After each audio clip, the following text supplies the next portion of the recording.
Green Lantern Dark #3 is written by Tate Bromble with art by Werther Deladera, colors by Giovanna Nero, and letters by Tom Napolitano. The title of this issue is Chapter 3, New Camelot Part 2.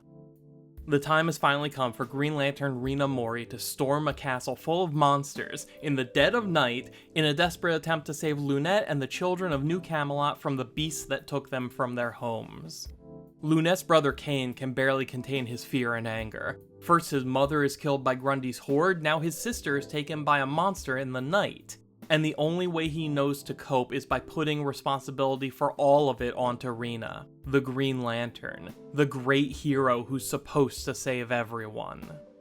Rina enters the castle alone, illuminating the darkness with what meager light she can force her lantern to provide. No one has any idea what happens to the children after they're taken. Maybe they're dead, maybe they've been eaten. Rina tries to put those thoughts out of her mind as she carefully explores the cavernous halls of the castle. But as she searches, her attention is drawn to another very troubling question. Where are all the monsters?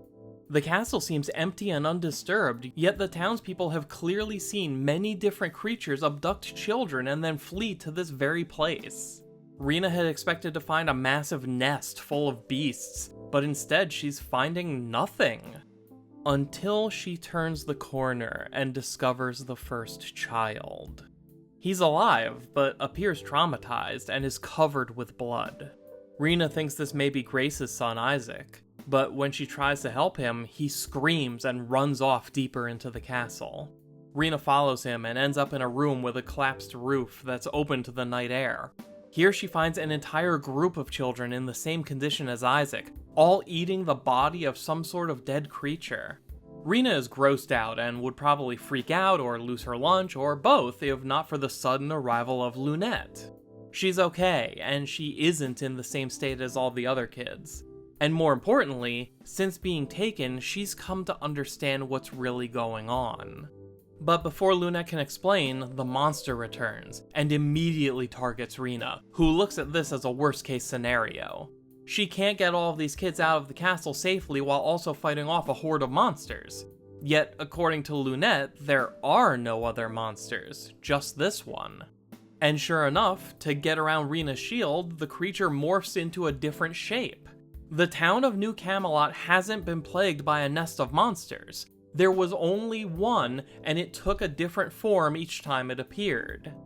Rina orders Lunette to evacuate the kids while she holds off the beast, but Lunette keeps asserting that the monster isn't evil. It hasn't hurt any of the kids. It was bringing them food. If anything, it seems like it was trying to protect them. But it's kind of hard to argue that the creature is actually nice and friendly in the current situation, so Rina sticks to the original plan and tries her damnedest to fight it. And it goes exactly as poorly as she was afraid it would. Her attacks don't land, and even her staff vanishes on its own. The only thing that saves her is the sudden appearance of the Tangent Universe Batman, the lord of this castle who exists as a soul haunting an empty suit of armor. He tells Rina that the Green Lantern is the most powerful being in the world, that she could end this in a heartbeat if she really wanted to. And he confirms that Lunette was right about the beast's nature. It isn't evil, but it is being influenced by something dark. He gives Rina a pep talk about the lantern only being limited by her own willpower, that her fear was holding her back, and she needs to believe in herself, trust herself, because there's only so much this Batwraith can do. Haunted or no, an empty suit of armor still crumbles if hit hard enough. Fortunately, this is a castle, so there are plenty of suits of armor to choose from. But Rina's new friend goes through 3 of them while trying to hold back the beast long enough for her to do something that'll end this. The battle moves outside, and Lunette jumps between Rina and the beast, just like last time against Grundy. That was the first time Rina found the will to stand her ground, the first time she had actually used the power of the Green Lantern to save people. She still didn't believe everything Lunette has been saying, but something about this kid still propels Rina forward, convincing her to try her hardest when it would be so much easier to just run away. She grabs the monster and sees its mind, its memories, its emotions, and she finds something else. Someone lurking in the creature's mind, suppressing it, making it into this monster. So Rina turns the dial up to 11 and burns the intruder out of the beast's mind.